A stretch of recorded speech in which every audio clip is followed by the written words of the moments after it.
empower you and not harm you. Plans to give you hope.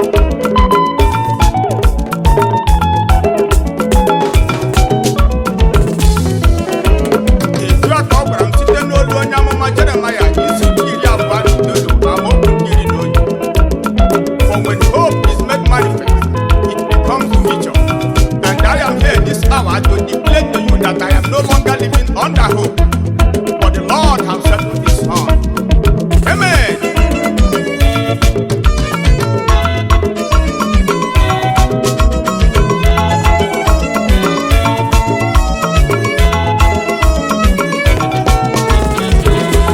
Umu Chineke, join me to celebrate you. Abela music was your man. Yes, okay. Wherever you are, as they join me to praise Jesus in Omena. Iye ni lo gbere na pande lo wanam na e. Ito anta jina me. Come on, let us praise the Lord. Praise Jesus. I said praise Jesus. You are highly exalted. Join me to praise the Lord. Eva bulina, uye kele Chineke. You are highly exalted. I'm highly exalted. I'm worthy to be praised. I'm highly excited. You are highly exalted. You are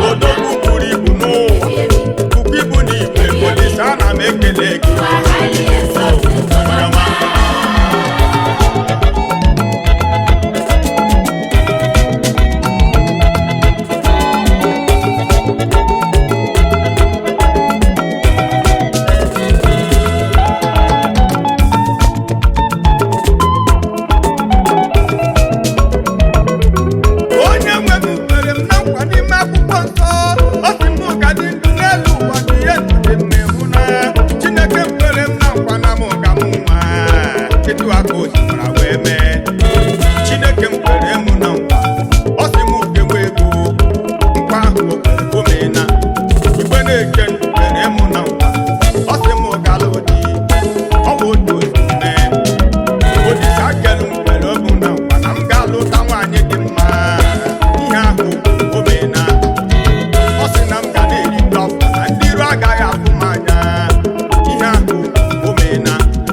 Ezi di mara ihe ka ọ ga-eji nye gị ọṅụ